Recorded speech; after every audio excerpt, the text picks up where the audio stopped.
Session cover करेंगे और आज हम सब लोग हाई कोर्ट के बारे में समझने वाले हैं ना। हाई कोर्ट, चूंकि आप सब लोग यंग एडवोकेट्स हो तो हाई कोर्ट जाने में टाइम लगेगा, बट जब भी आप हाई कोर्ट जाओगे तो बेसिक बातें जो हाई कोर्ट की है, कौन से केसेस हाई कोर्ट सुनती है, कौन से नहीं सुनती है, वो सारा नॉलेज जो हाई कोर्ट में जो जूनियर जाता है उसको समझने में 2-3 साल लग जाते हैं। वो मैं चाह रहा हूँ कि इसी एक सेशन में आपको सारी जानकारी हाई कोर्ट के बारे में आ जाए। 10 मिनट एनडीपीएस पे चर्चा करेंगे, 5 मिनट में आपको न्यायाश्रय के बारे में कुछ बताऊंगा और न्यायाश्रय के लिए भी एक कंटेंट मैं भेज दूंगा आपको उसमें। तो और 5 मिनट हमारी आगामी ड्राफ्टिंग क्लास और दूसरी क्लास के बारे में बताऊंगा, जो स्टूडेंट्स आगे पढ़ना चाहते हैं उनके लिए ना। तो ऐसे करके 1 घंटे का सेशन, फिर 10 मिनट एनडीपीएस से 5-5 मिनट, तो ऐसे करके 1 घंटा 20 मिनट लगभग हमारा आज का सत्र रहेगा, राइट।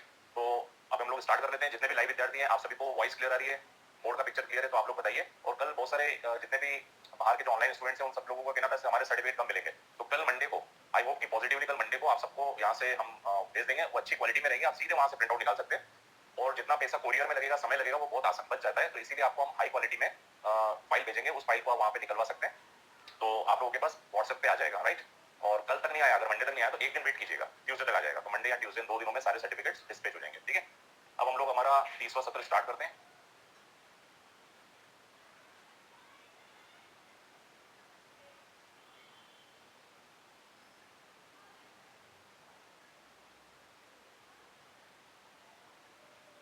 जब तक जितने भी लाइव विद्यार्थी हैं, एक बार प्लीज कोई क्वेश्चन है, कोई सजेशन है, कोई डाउट है तो पूछ लीजिए। और जब तक आप क्या करेंगे, इसके अलावा ये भी बताइए वॉइस क्लियर है कि नहीं।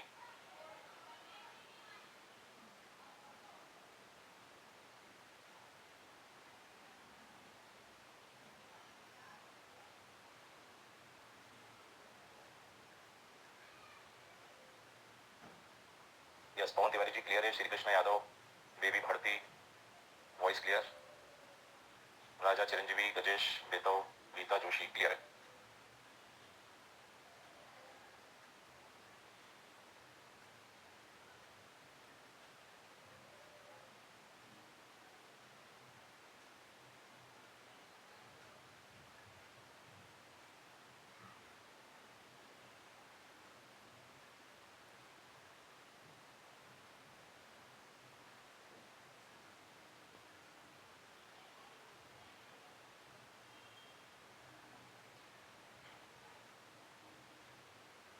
Yes, good morning Govind ji, Shekhar ji good morning, Sunita Verma ji good morning, Manjeet Yadav very much thanks for your very good feedback, Geeta Joshi ji, सभी को क्लियर है ना। चलिए स्टार्ट करते हैं। सॉरी, आज एनडीपीएस के साथ आपको 107, 116 की कार्रवाई भी बताने वाला हूं मैं ना। 5 मिनट उस पर भी चर्चा करें। स्टार्ट करें हम लोग। तो आज का पहले सेशन किसके बारे में एक बार आप ध्यान से समझ लें। आज हमारा आखिरी और अंतिम सत्र है 30, और इसको हम लोगों ने हाईकोर्ट को आखिरी में क्यों रखा है आपको समझ में आ चुका है कि हाईकोर्ट तक जाते जाते समय लगता है हमको, और एकदम हाईकोर्ट की प्रैक्टिस करना भी नीचे से स्टार्ट करना चाहिए। तो जब आप नीचे की पूरी प्रोफाइलिंग सीख जाओगे तो फिर आपको हाईकोर्ट में जाएंगे। हाईकोर्ट में भी लगभग वही बातें हैं, लेकिन हाईकोर्ट का और डिस्ट्रिक्ट कोर्ट का काम करने का तरीका जमीन आसमान का अंतर होता है। आप हाईकोर्ट जब जाओगे तो एक्जैक्टली आपको डेकोरम जो रहता है, वकालत का जो डेकोरम है, रिस्पेक्ट है, वो आपको कहां दिखती है? हाईकोर्ट में। डिस्ट्रिक्ट कोर्ट में तो सब्जी मंडी टाइप दिख रहा है आपको, है ना। डिस्ट्रिक्ट कोर्ट में जज क्या कर रहा है, सब लोग भीड़ है, फोन बज रहे हैं किसी के, पूरी भीड़ है, कौन का ना, तो कोर्ट में एंटर करते समय वो हेड भी नहीं हो रहा है, मतलब सर भी नहीं झुका रहे है ना। वहां तो दरवाजा खोल के सर झुका के एंटर होता है, सर झुका के बाहर हो रहा है, और वहां एकदम बिल्कुल सोफिस्टिकेटेड बैठे हुए हैं सारे वकील, और क्लाइंट्स की तो एंट्री नहीं है, बहुत कम क्लाइंट बैठे रहते हैं पीछे की तरफ, वो भी मैं समझाता हूँ। तो आप देखोगे जमीन आसमान का अंतर है। मैंने याद हो तो आपको बताया था कि जो आप अभी तक मूवीज में देखते आए हो, तो मूवीज में आप जो देखते हो उससे खराब स्टैंडर्ड है डिस्ट्रिक्ट कोर्ट में, और जो मूवीज में देख रहे हो उससे अच्छा स्टैंडर्ड है हाई कोर्ट में। मूवी वाला तो इमेजिनरी है, काल्पनिक है, पर एक थॉट बता रहा हूँ मैं आपको। तो हाई कोर्ट की वर्किंग बहुत अलग रहती है, बहुत सोफिस्टिकेटेड रहती है, और चूंकि हाई कोर्ट में आ गए तो फीस 10 टाइम्स बढ़ जाती है। जो क्लाइंट यहाँ पे आपसे 500 रुपए 1000 रुपए में वकालत वो करवा रहा था, आवेदन बनवा रहा था, अगर हाईकोर्ट का आवेदन होगा तो सीधे 5000, मतलब एक जीरो तो पीछे में बढ़ जाता है, और यही जीरो वहां पर सुप्रीम कोर्ट जाओ तो वो ज्यादा बढ़ जाता है। तो कहने का मतलब वहां पर यहाँ हाईकोर्ट में मिनिमम बेल 20-30 हजार रुपए से कम तो बेल की फीस ही नहीं लेते, होने जैसी बेल बस खड़े अपियर होने पर बेल हो जाएगी, फिर भी 20 से 30 हजार रुपए मिनिमम, और यहाँ पे बेल 1 लाख 2 लाख 5 लाख तक जाती है। लेकिन डिस्ट्रिक्ट कोर्ट में बेल 2000 से 10,000 के अंदर ही बेल हो जाती है। तो ये एक अंतर होता है, तो अमाउंट का बहुत फर्क पड़ता है ना। नॉट ओनली अमाउंट, आपके व्यवहार, आपका बोलने चाल का तरीका, और थोड़ी सी इंग्लिश कोशिश करके हाईकोर्ट में इंग्लिश में आर्ग्यू करें तो बहुत अच्छी बात है, पर हम लोग हिंदी भाषी राज्य हैं जैसे मध्य प्रदेश, तो यहाँ तो चल जाएगा। लेकिन अगर आप साउथ में जाओगे, दिल्ली में जाओगे, तो वो हिंदी में नहीं सुनते ज्यादा आपको, क्योंकि जज को भी नहीं आती बहुत ज्यादा, तो वो क्योंकि इंग्लिश पढ़ते रहते, तो अपने को भी इंग्लिश में थोड़ा सा ध्यान रखना चाहिए।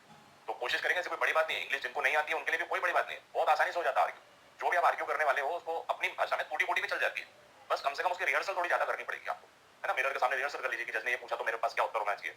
हिंदी में जो आप वो समय कम लगता है, इंग्लिश में थोड़ा ज्यादा लगेगा। जिनकी इंग्लिश वीक है मैं उनकी बात करूँ, जिनकी इंग्लिश पराठेदार है उनको तो कोई दिक्कत ही नहीं है, वो तो उल्टा कंफर्टेबल हो जाते हैं इंग्लिश में, ठीक है। आइए स्टार्ट करते हैं। आज हम लोग 30वें सत्र में क्या क्या करेंगे। आज हम केसेस इन हाईकोर्ट, हाईकोर्ट के केसेस समझेंगे। इंपोर्टेंट टर्म्स, कुछ हाईकोर्ट में टर्म्स यूज होती है, वो टर्म्स आपको पता होनी चाहिए। ये टर्म्स मैं जब जूनियर था, जब मैंने गया था, तो मुझे 1.5 साल 2 साल लगते थे, यानी क्या यूज करते हैं सीनियर, क्या वर्ड यूज करते हैं, मुझे 2 साल लगते थे। तो मैं चाहता हूँ वो टाइम आपको नहीं लगे, आज के सेशन में खत्म हो जाए वो टर्म, है ना। तो सारे टर्म हम लोग समझेंगे, मोशन हियरिंग क्या होती है, फाइनल हियरिंग क्या होती है, वो बहुत काम की है, रेगुलर यूज होती है, कॉज लिस्ट क्या होती है, सेकंड राउंड क्या होता है ना, डिफॉल्ट क्या होता है। तो ये सब वहीं पे समझ जाए कि हाई कोर्ट में ये सब टर्म्स का यूज हो रहा है तो क्या मतलब होता है, वो अभी समझ लेंगे हम लोग। इंपॉर्टेंट टर्म्स, क्वेश्चन के केसेस बहुत आएंगे, क्वेश्चन यानी खात्मा और क्वेश्चन याचिका बहुत लगती है। क्वेश्चन अपन लोग समझेंगे, पहले 482 में था, अब ये सीधे उधर चला गया 523 में पहुंच चुका है, तो इसको भी देख लेंगे। तो case type in high court, high court में कौन कौन से केसेस जाते हैं, उनका नॉमेनक्लेचर क्या होता है, यहाँ नॉमेनक्लेचर थोड़ा सा अलग होता है, नामकरण और नेचर ऑफ केसेस, कौन कौन से हाईकोर्ट में जाने लायक केस होते हैं। Important terminologies, words used in the high court, high court में फ्रीक्वेंटली कौन से शब्द बार-बार यूज होते हैं, ये भी समझेंगे। हाईकोर्ट की प्रैक्टिस में हाउ टू आर्ग्यू, वहां आर्ग्यू करने का तरीका आपका डिफरेंट होगा, यहाँ आप कुछ भी बोल दो, बचकानी बातें भी बोल दो। हाईकोर्ट में अगर आपने खराब आर्ग्यू किया तो आपका नाम पूरा खराब हो जाता है, क्योंकि सारे वकील सुनते हैं, ना सिर्फ वो बल्कि लाइव स्ट्रीमिंग हो रही है आजकल, डिस्ट्रिक्ट कोर्ट की लाइव स्ट्रीमिंग नहीं हो रही है, आपकी लाइव स्ट्रीमिंग हो रही है, जो आप बोल रहे हो हमेशा के लिए रिकॉर्ड हो जाएगा। अगर आपने बचकानी बातें की है तो उसके ऊपर भी लाइव स्ट्रीम में सब लोग देखेंगे, कमेंट करेंगे, तो आपका नाम खराब हो जाएगा। तो इसीलिए सोच समझ के जाना है, अपनों को हंसी का पात्र नहीं बनवाना है। तो यहाँ पर हाउ टू आर्ग्यू, यहाँ पे आर्ग्यू का तरीका थोड़ा अलग रहता है, वो समझाता हूँ मैं आपको। इंपॉर्टेंट पॉइंट्स देखेंगे, असाइनमेंट्स देखेंगे जो सिग्निफिकेंट है। इसके बाद में आपको 107 116 की कार्रवाई, जो आजकल बॉन्ड की कार्रवाई है, अब 107 116 की जगह ये बॉन्ड किस में चले जाएंगे, 128 से लेकर 143 में चले गए, यहाँ पे डीएनएसएस में। तो वही है प्रोसीजर, पूरी होगी वही है, सिर्फ धाराएं बदली है, वो समझाने वाला हूँ, और हिंदी पे समझेंगे। तो ये तो बोर्ड पे जो लिखा हुआ है ये तो अपने कोर्स का हिस्सा है। फिर आउट ऑफ कोर्स 10 मिनट हम लोग चर्चा करेंगे। ऐसे स्टूडेंट जो ड्राफ्टिंग का कोर्स अभी करना चाहते हैं उसकी थोड़ी सी डिटेल दूंगा मैं आपको, और ऐसे स्टूडेंट जो समाज के लिए भी कुछ करना चाहते हैं तो न्यायशास्त्र की भी मैं डिटेल दूंगा 5 मिनट्स क्लास में, क्योंकि आज आखिरी सत्र है, तो 10 मिनट आउट ऑफ कोर्स बात भी करेंगे हम लोग, वो आखिरी में बात करते हैं। तो पहले अपन 30वां सत्र खत्म करते हैं, आगे समझ में। तो आज के सत्र में क्या क्या करेंगे, कन्वे हो गया, सब्जेक्ट सभी को समझ में आ गया। जितने भी लाइव विद्यार्थी हैं अभी भी आप बताइए, कोई टेक्निकल इशू तो नहीं है, और सब्जेक्ट आप लोगों को भी कन्वे हो गया कि नहीं, 30वें सत्र में हम क्या करने वाले हैं, सभी लोग कमेंट में बताइए। Shivendra Pratap Singh ji good morning, clear है। गोविंद जी, दयाराम कुशवाहा जी क्लियर है। राय सिंह जी आज आए नहीं, आज कल आए थे। विजय कंदोई जी, सौम्या ज्योति कानून वो, मोहम्मद जाफरी, साक्षी जिंदाल क्लियर है। हार्दिक राठौर, भारती जी, गजेश बेताओ, ये किसने जीम नाम लिख दिया है, सिर्फ जिम, जिम्नेशियम। रश्मि सिन्हा, दिलशाद अहमद, प्रत्युषा बनर्जी, प्रत्युषा कहाँ से हैं, प्रत्युषा चटर्जी सॉरी, कहाँ से हैं आप प्लीज बताएं। यश पापना जी आप कहाँ से हैं, जरा शहर का नाम लिखिए। प्रीति भट्ट आप कहाँ से हो, Raja Chiranjeevi ji, Shekhar ji, Ajay Pareek ji, Purvali good morning, Yash Papna Jaipur okay, Pratyusha Chatterjee Delhi, and Jayant from Karnataka okay. चलिए सभी लोग स्टार्ट करते हैं। अब देखिए सबसे पहले मैं आपको बताऊं कौन से केसेस हाईकोर्ट सुनती है और कौन से केसेस डायरेक्ट ऊपर ही जाते हैं। अभी तक आप लोगों ने देखा सिविल जो केस चालू हो रहे थे वो नीचे से चालू होते, सीजे क्लास 2 जूनियर, सीजे क्लास 1 सीनियर, एडीजे फिर हाईकोर्ट, राइट। और अगर क्रिमिनल में चलो तो judicial magistrate second class, first class, session court और फिर हाईकोर्ट, ऐसे चल रहे थे। पर कुछ मुकदमे ऐसे होते हैं जो सीधे कहा जाते हैं हाईकोर्ट, कुछ तो ऐसे होते हैं जो सीधे कहा जाते हैं सुप्रीम कोर्ट। आपको याद होगा, सीधे ले चलता हूं मैं आपको, वायलेशन ऑफ फंडामेंटल राइट्स, मौलिक अधिकारों का उल्लंघन, याद ही आपको। संविधान के भाग 3 में मौलिक अधिकार बताए गए, फंडामेंटल राइट्स 12 से 35 तक, और उसमें बताया गया कि यदि किसी व्यक्ति के मौलिक अधिकार का हनन होता है तो सीधे रिट याचिका हाईकोर्ट और सुप्रीम कोर्ट। हाईकोर्ट में 226 आर्टिकल में और सुप्रीम कोर्ट में आर्टिकल 32 में, याद है आपको, ये तो पढ़ा ही हुआ है आपको। तो कौन से फंडामेंटल राइट का वायलेशन, इक्वालिटी समानता के अधिकार का उल्लंघन, फ्रीडम आपकी फ्रीडम का वायलेशन हो रहा है, शोषण यदि आपके साथ शोषण हो रहा है, चाइल्ड लेबर का मामला है, धर्म के विरुद्ध अधिकार, फ्रीडम ऑफ रिलीजन, फिर कल्चरल एजुकेशनल राइट, आपको याद है आपको, ये हुई बातें। यहाँ पर आपको 6 फंडामेंटल राइट, पहले 7 थे अब कितने बचे, 6, एक कौन सा हटा, संपत्ति का हटा। और 6 फंडामेंटल राइट में से भी ये है समानता, स्वतंत्रता, शोषण, कल्चरल एजुकेशनल राइट और धर्म की, और आखिरी वाला संवैधानिक उपचारों का अधिकार। और ये सबसे इंपॉर्टेंट है संवैधानिक, इसी को डॉक्टर भीमराव अंबेडकर ने संविधान की आत्मा बोला था। क्यों बोला था आत्मा, ये तीर है, ये सब कौन है, तीर, और ये धनुष है, इस धनुष से वो तीर चलेंगे। आपकी इक्वालिटी का वायलेशन हुआ, उदाहरण आपने गवर्नमेंट लॉ कॉलेज में एक एप्लीकेशन दी कि सर मेरे को एलएलएम में एडमिशन चाहिए, आपके 80% है एलएलबी में एग्रीगेट, लेकिन 71% वाले ने मंत्री का फोन लगवा दिया, उसका एडमिशन में नाम आ गया और आपका नाम गायब हो गया। कौन से अधिकार का वायलेशन हुआ, इक्वालिटी, मौलिक अधिकारों का हनन। सीधे आप हाईकोर्ट में या सुप्रीम कोर्ट में क्या लगा दोगे, याचिका। तो याचिका किसमें लगेगी, अनुच्छेद 32 में, संवैधानिक उपचार। तो धनुष है, इस धनुष से तीर चलेंगे, और धनुष है ये एक ऐसी चीज है जो सारे तीरों को चला रही है। तो सारे मौलिक अधिकार चलाने वाला कौन है, आखिरी वाला, कॉन्स्टिट्यूशनल रेमेडीज। इसीलिए डॉक्टर भीमराव अंबेडकर ने इसको क्या बोला, संविधान की आत्मा है 32। तो मौलिक अधिकारों का जहां जहां हनन होगा आप सीधे सुप्रीम कोर्ट जा सकते हो और सीधे हाईकोर्ट लगा सकते हो 226। तो जो हाईकोर्ट की जो प्रैक्टिस करते हैं वो कौन से लगाते हैं, 226। तो सबसे पहले जो 226 लगाते हैं, ये समझ में आ गया। पीआईएल सुनता ही कौन है, पब्लिक इंटरेस्ट लिटिगेशन, हाईकोर्ट सुनेगी और नीचे वाली कोर्ट के पास तो पावर ही नहीं है, समझ आया। तो ये वाले जहां जहां पीआईएल लगानी है, पब्लिक इंटरेस्ट लिटिगेशन लगानी, तो वो भी 32 और 226 में ऊपर जाएगी। तो कुछ मामले ऐसे होते हैं जो सिर्फ और सिर्फ कौन सुनता है, हाईकोर्ट। अब एक और चीज बताने वाला हूं, सर्विस मैटर्स। सर्विस मैटर सुना आप लोगों ने, सेवाओं संबंधित जो मुकदमे होते हैं वो सीधे कहां जाते हैं, हाईकोर्ट और सुप्रीम कोर्ट। सेवा वाले मुकदमे कौन से होते हैं, सेवा वाले खूब पैसे वाले मुकदमे होते हैं। कुछ लोग सिर्फ सर्विस मैटर देखते हैं, सर्विस सिविल में आता है, लेकिन इसको फिर भी एक अलग स्ट्रीम का नाम दिया, मैं आपको समझाता हूं। बहुत सारे लोग सर्विस में, सर्विस मतलब कलेक्टर किसमें, सर्विस में, टीआई किसमें, सर्विस में, जितने भी गवर्नमेंट के जो एम्प्लॉइज है वो किसमें, सब सर्विस में। और सर्विस के कितने सारे डिस्प्यूट होते हैं मैं बताता हूं। पहला अपॉइंटमेंट गलत हो गया, रिक्रूटमेंट संबंधित विवाद है। ट्रांसफर वाले विवाद हैं, ट्रांसफर, प्रमोशन नहीं मिला या प्रमोशन या डिमोशन हो गया, promotion, demotion, transfer, recruitment, bonus, salary, pension, gratuity, provident fund, ये सारे मैटर कौन से होते हैं? अब मैं आपको दिखाता हूँ। एक कलेक्टर आया, 2 महीने तक कलेक्टर नोर में, उसका किसी से मंत्री से झगड़ा हुआ, मंत्री ने मुख्यमंत्री को बोला, उसका ट्रांसफर हो गया। वो कलेक्टर क्या कर सकता है कि साहब मेरा जल्दी ट्रांसफर कर दिया, तो ट्रांसफर के लिए विवाद हो गया। तो कौन आ रहा है? कलेक्टर पार्टी है। क्लाइंट कौन है आपका? क्लाइंट कलेक्टर है। डीएसपी का तबादला कर दिया, ट्रांसफर कर दिया, डीएसपी को डिमोशन कर दिया, या प्रमोशन ड्यू था, प्रमोशन नहीं दिया, या एक स्वेच्छा से रिटायर कर देते हैं ना, वॉलंटरी रिटायरमेंट कर देते हैं, सेवानिवृत्त आना। एक वो होता है कंपनसेट अपॉइंटमेंट, अनुकंपा नियुक्ति की प्रॉब्लम है, कोई एसपी एक्सपायर हो गया तो उसके बेटे को क्या मिलना चाहिए? अनुकंपा नियुक्ति मिलना चाहिए पद के दौरान, नहीं दे रहे, डिपार्टमेंट नहीं दे, डिपार्टमेंट कौन है? गवर्नमेंट।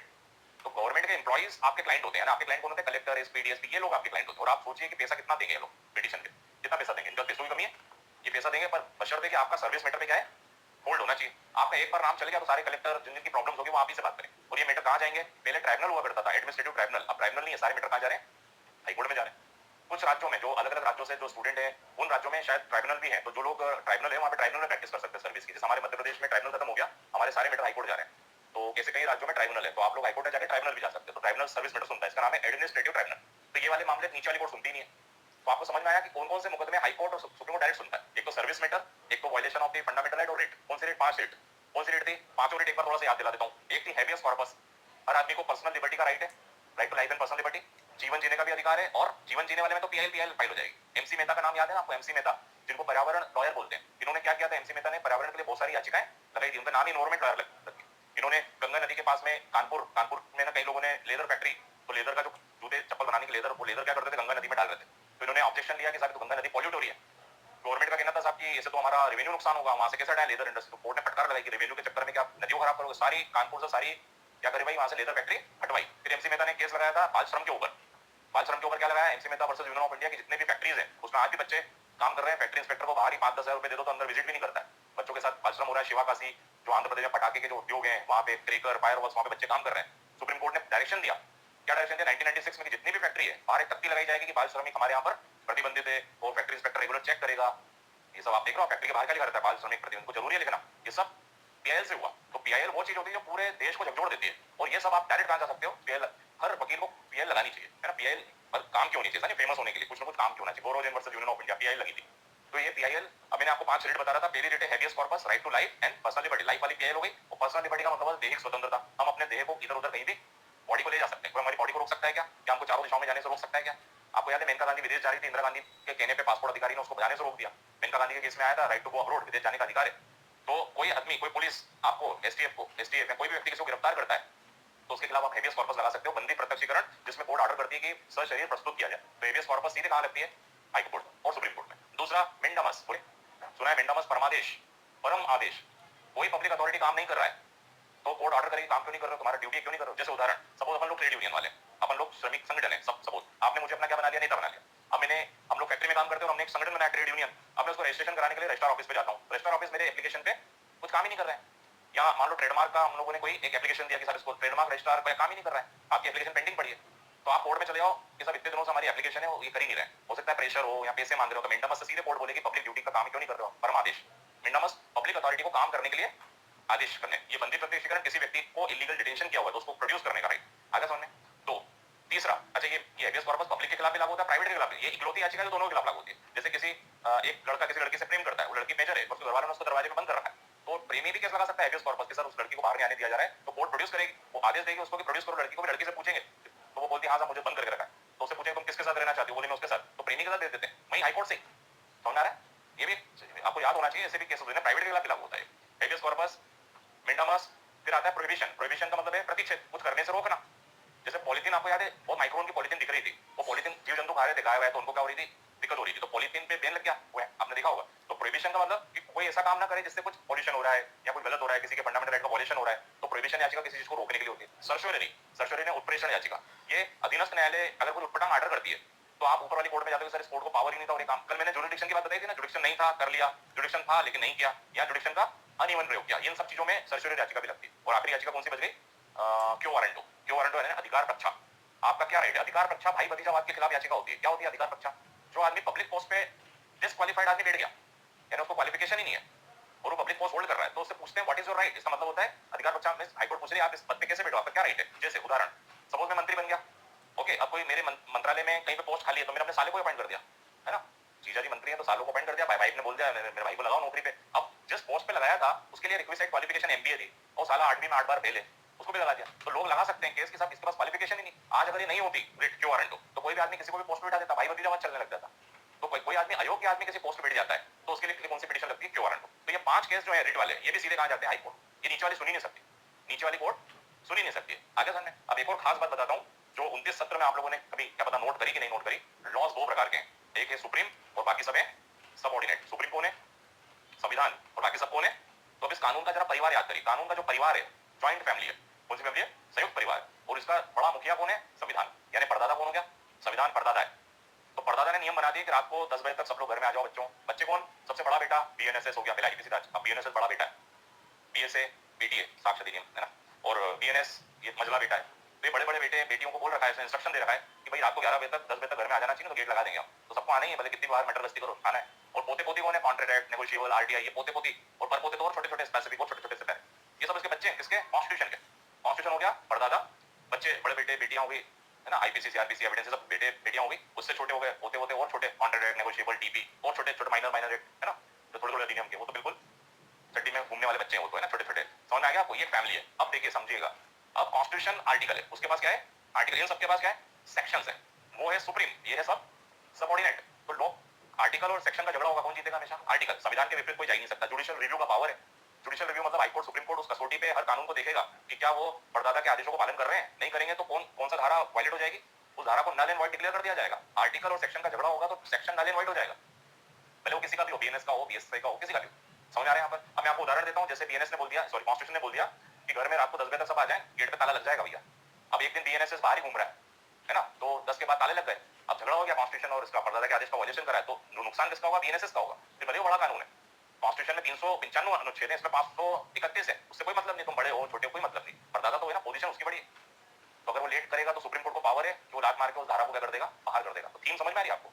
अब मैं आपको खास बात बताने वाला हूँ, 29 सत्रों में आपने देखा कॉन्स्टिट्यूशन का मैटर क्या नीचे चल रहा है, क्या डिस्ट्रिक्ट कोर्ट में कहीं पर भी नहीं चल रहा है। कॉन्स्टिट्यूशन का मैटर चल ही कहाँ रहा है, यानी कॉन्स्टिट्यूशन को टच भी करने का पावर किसके पास है, हाई कोर्ट और डिस्ट्रिक्ट कोर्ट वाले तो बेचारे सीआरपीसी आईपीसी एविडेंस इसी में चल रहे हैं, वो कॉन्स्टिट्यूशन से मतलब ही नहीं उनको। समझ में आ रहा है। तो कितनी खास बात है कि ये कानून में हाई कोर्ट सुप्रीम कोर्ट का दर्जा इतना ऊपर है कि वो मेजर जो लॉ है कॉन्स्टिट्यूशन का इंटरप्रिटेशन यदि करना है तो यही दो कोर्ट कर सकते हैं। कॉन्स्टिट्यूशन का इंटरप्रिटेशन करने लायक इनको माना ही नहीं है, किसको, लोअर कोर्ट को। लोअर कोर्ट संविधान के अनुच्छेदों का इंटरप्रिटेशन करने के लायक भी नहीं है, वहां ऐसी याचिकाएं भी नहीं लगेगी।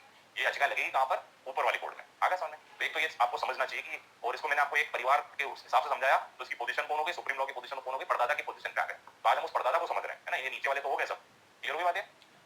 अब कॉन्स्टिट्यूशन कौन कौन से केसेस हाई कोर्ट में लगते हैं, यहाँ नॉमेनक्लेचर अलग होता है, जो मैंने यहाँ पे डिस्प्ले बताया 80 से 90% केसेस यही लगते हैं, और भी होते हैं 10%, वो बहुत कम रेयर होते हैं, तो मैं वो नहीं बता रहा हूँ आपको। अब जैसे सीओएम लिखा हुआ है, ये देखिए, पहले तो ए से चलते हैं, आर्बिट्रेशन अपील, आर्बिट्रेशनों की जो अपील होती है वो ए करके आता है, arbitration appeal. Company appeal, COM A लिखा हुआ है तो आप समझना कंपनी के मैटर है, कंपनी की अपील चल रही है।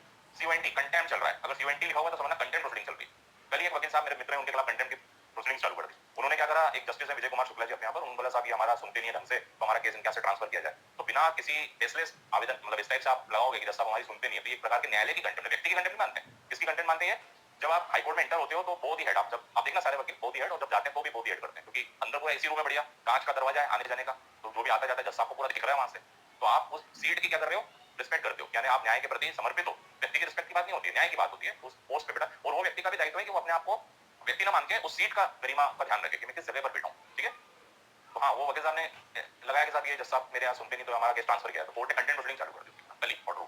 सीआर सिविल रिवीजन बताया था मैंने आपको, सीआरए क्रिमिनल अपील, सीआरए आ जाए तो criminal appeal, CRR criminal revision, MP miscellaneous petition, ये एमपी बहुत लगती है, ये जो हम लोगों ने याचिकाएं पढ़ी ना उसमें एमपी एमपी आता है, डब्ल्यूपी डब्ल्यूपी, डब्ल्यूपी मतलब रिट पिटीशन, एमपी मतलब miscellaneous petition, EP EP election petition, EP आ जाए तो आप समझना कौन सा केस चल रहा है, चुनाव निर्वाचन याचिका चल रही है। एफए फर्स्ट अपील, एफए का मतलब होता है फर्स्ट अपील, ए से सेकंड अपील, सेकंड अपील चलेगी हाई कोर्ट में, और कहीं चलती नहीं है। ए में मिसलेनियस अपील, ये जो एमएससीसी के जो केस है ना जिसमें आपको मुआवजा आपने मांगा 5 लाख, कोर्ट ने दिया 3 लाख अवार्ड, अब आपको दिक्कत है, आपको तो 5 लाख ही थी, तो आप क्या लगाते हो, miscellaneous appeal. MCC miscellaneous civil cases, MCRC सबसे ज्यादा लगती है, एमसीआरसी 50% से ज्यादा केस क्या लगते हैं, एमसीआरसी मिसलेनियस क्रिमिनल केसेस, ये जो बेल मैटर होते हैं, ये